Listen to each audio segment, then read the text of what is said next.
नमस्कार, आप सभी का स्वागत करता हूं अपने YouTube चैनल सुरेंद्र सिंह बोरा में। साथियों, जैसे ही मेरा वीडियो आप लोगों तक पहुंचता है तो आप लोगों के लिए तमाम उम्मीदों का पिटारा मेरा वीडियो और लेकर के आता है। लेकिन इस उम्मीदों के पिटारे के बीच में ही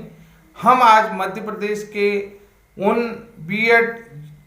अपॉइंटेड टीचर्स के बारे में पुनः अपने वीडियो के माध्यम से बातचीत करेंगे। लेकिन उससे पहले बहुत सारे जो है कि डिप्लोमा साथियों का मुझ पे एलिगेशन लग रहा है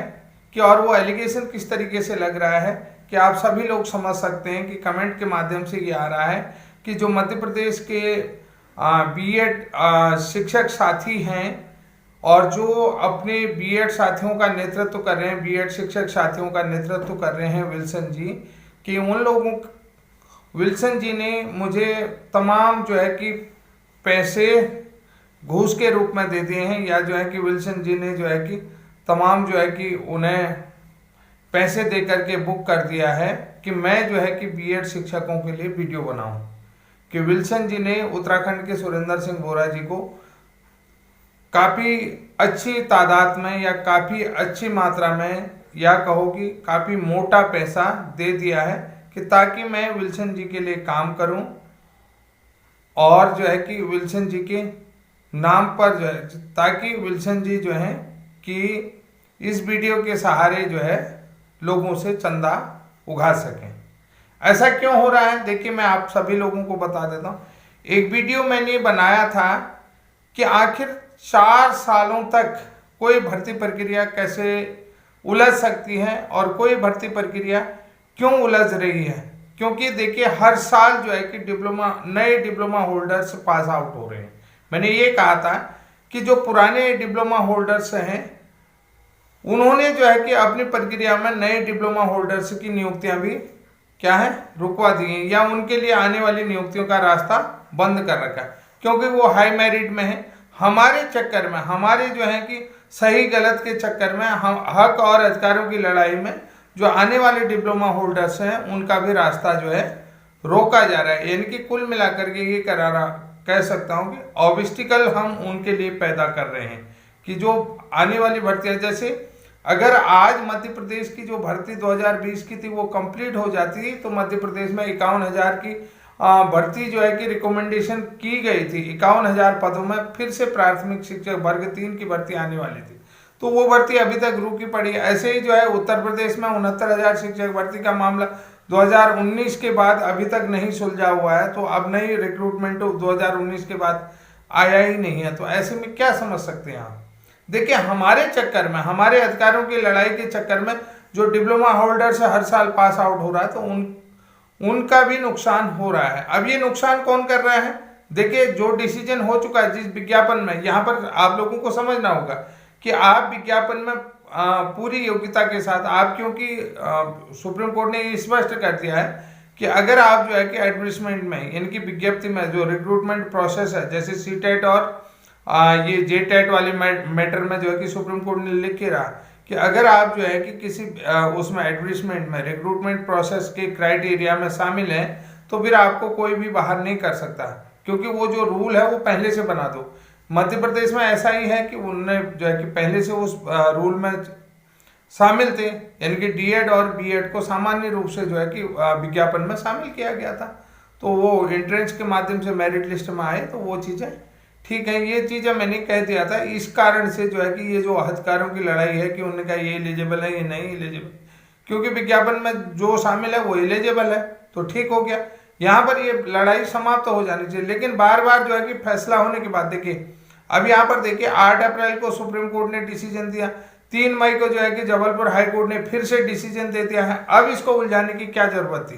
ये कौन उलझा रहा है। आप देखिए डिप्लोमा होल्डर से उलझा रहे हैं और डिप्लोमा होल्डर से इसे फिर जो है कि सुप्रीम कोर्ट ले जाने की तादाद में। अब आपको देखिए कि ये डिप्लोमा होल्डर्स और बीएड अपॉइंटेड टीचर के बीच में जो है कि एक आईए भी लग गई है। वो आईए देखिए क्यों लगी है, ये भी चीज मैं बता देता हूँ कि जो रिट पिटीशन संख्या 595/2023 है उसमें बीएड की आईए क्यों लगी है। एडवोकेट पीके साहू जी जो इनके एडवोकेट है, तो आप लोगों को सीधी सीधी बात बता देता हूँ कि जो बीएड के 55 अभ्यर्थियों कि ज्वाइनिंग लेटर 11 अगस्त 2023 के बाद आना बाकी रह गए थे, कि जिनको जिला भी आवंटन हो चुका था और पूरी प्रक्रिया हो चुकी थी। ये जो है कि 783 ओबीसी कोटे के कैंडिडेट थे। 55 अभ्यर्थियों के जो है ज्वाइनिंग लेटर जो है रुक गए थे, क्योंकि माननीय सर्वोच्च न्यायालय ने कह दिया कि जो 11 अगस्त 2023 के फैसले से पहले जितने भी बीएड टीचर अपॉइंटेड हो गए हैं वो उनको हम सेफ गार्ड करते हैं, और 11 अगस्त 2023 के फैसले के बाद कोई भी बीएड टीचर अपॉइंटेड नहीं होगा। अब उनको लगता है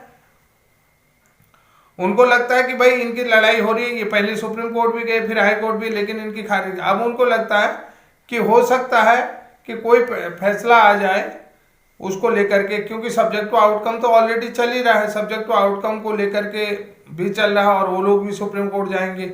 जहां तक अगर कोई दाएं बाएं हो जाएगा तो ये लोग भी जो है कि फिर से सुप्रीम कोर्ट जाएंगे या क्यूरेटिव पिटीशन में जाए। तो इन्होंने भी अपना मैटर यहाँ पर फंसा दिया। हालांकि जो है कि ये अपॉइंटेड टीचर नहीं है, 11 अगस्त के बाद बीएड वाला प्राइमरी में अपॉइंटेड हो ही नहीं सकता। और दूसरी बात ये एंट्रेंड है। और तीसरा जो मैटर है कि जो ब्रिज कोर्स का मैटर मैं सुप्रीम कोर्ट ले गया हूँ, आप सभी लोगों को बता देता हूँ, बीएड का मैटर मैं सुप्रीम कोर्ट ले गया हूँ। और ये जो बहुत सारे साथी कहते थे कि ये कौन है क्या है, तो अभी आप लोगों को पता है कि बीएड के साथ जो ब्रिज कोर्स का मैटर है जिसको मैं सुप्रीम कोर्ट लेके गया, तो ये मैटर आप लोगों को समझना पड़ेगा कि ब्रिज कोर्स के मैटर को जो सुप्रीम कोर्ट की, जो आप लोगों को पता है 17 अक्टूबर 2017 के माननीय संसद के द्वारा संवैधानिक रूप से कानून बना करके जो ब्रिज कोर्स प्रशिक्षण बनाया गया है, वो प्रशिक्षण प्राप्त अभ्यर्थियों की याचिका माननीय सर्वोच्च न्यायालय में गया। तो यहाँ से जो है कि बहुत सारी उम्मीदें अब जो है कि बीएड वालों के लिए बन चुकी हैं। तो अब यहाँ पर जो है कि 11 अगस्त 2023 के फैसले को लेकर के भी क्या अब क्यूरेटिव पिटीशन आ सकती है। जो नया ब्रिज कोर्स अनाउंस होने वाला था, जिसमें एनसीटी ने अपनी टीम का भी गठन किया है, उस गठन को लेकर के भी तमाम चीजें मैं आप लोगों को कल सुबह वीडियो के माध्यम से बताऊं। आज कोरी इन्फॉर्मेशन दे रहा हूं कि किस तरीके की चीजें हो रही हैं। तो सबसे पहली चीज है कि क्या एनसीटी क्यूरेटिव पिटीशन में जाएगी, ये सबसे बड़ा सवाल आ रहा है। एक सवाल है एनसीटी को जो बीएड वर्सेज बीएसटीसी फैसला है, जो देवेश शर्मा वाला फैसला आया है 11 अगस्त 2023 को, तो उसको लेकर के क्या एनसीटी क्यूरेटिव पिटीशन में जाएगी, या आप लोगों को बता देता हूँ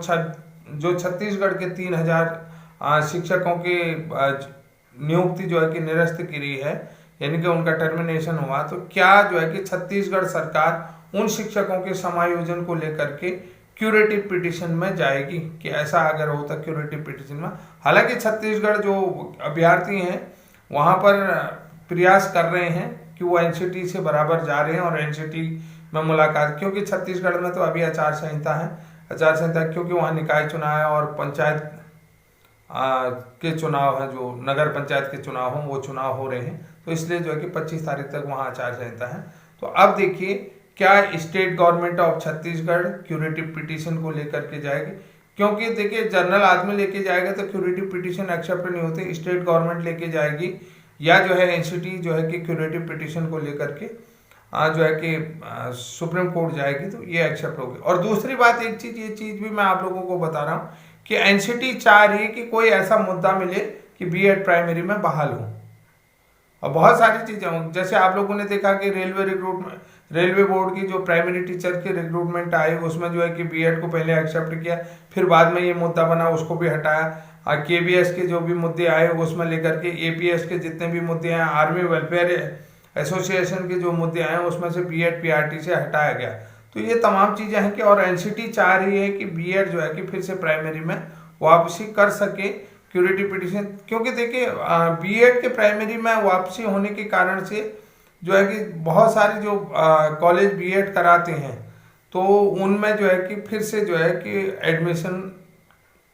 हो जाएंगे, यानी कि बड़ी तादाद में एडमिशन रहेंगे, क्योंकि अभी जो है कि जितने भी गवर्नमेंट के बीएड कॉलेज हैं वो भी खाली रह रहे हैं। एनसीटी से संचालित जितने भी गवर्नमेंट कॉलेज बीएड करा रहे हैं वहाँ भी सीटें नहीं भर पा रही। ये भी एक नुकसान हो रहा है एनसीटी को। एनसीटी की जो अपनी कमाई होती है तो वो टीचर ट्रेनिंग से ही होती है, तो उस ट्रेनिंग टीचर का उस जो कमाई है एनसीटी का अपना भी, वो टीचर ट्रेनिंग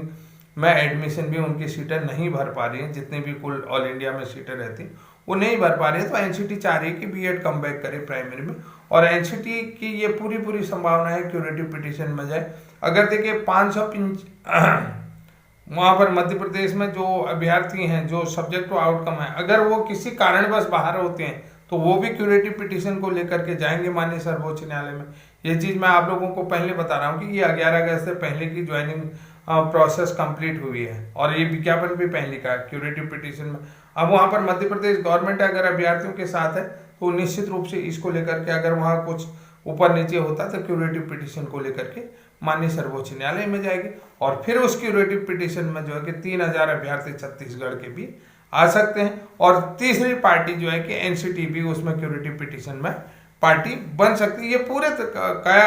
कवायद लग रहे हैं कि क्यूरेटिव पिटीशन। और चौथी चीज मैं आप लोगों को बता रहा हूँ कि ब्रिज कोर्स प्रशिक्षित अभ्यर्थी जो है अपने अधिकारों से वंचित हो रहे हैं, क्योंकि वो मिनिमम क्वालिफिकेशन में शामिल है और एनसीटी के रूल से कवर्ड है, और वो जो रूल बनाए गए हैं वो पूरी संवैधानिक संस्था जिसको अधिकार है कानून बनने का, हम भारतीय संसद से वो कानून बनाया गया है, उस प्रस्ताव पारित है। तो इसलिए आप लोग समझ सकते हैं कि मेरे से क्यों उलझन हो रही है लोगों को, ये सीधी बात समझ लीजिए, क्योंकि ब्रिज कोर्स का केस मैं सर्वोच्च न्यायालय में ले जा चुका हूँ, जिसमें एक हियरिंग हो चुकी है, और अन्य राज्यों के भी जब आ रहे हैं। अब देखिए पंजाब का भी मैटर मैं कल सुबह आप लोगों को वीडियो के माध्यम से बहुत बेहतरीन ढंग से समझाऊंगा कि, और एक चीज आपको क्लियर करके दूंगा। तो साथियों आज के लिए इतना ही, तब तक के लिए जय हिंद, जय उत्तराखंड।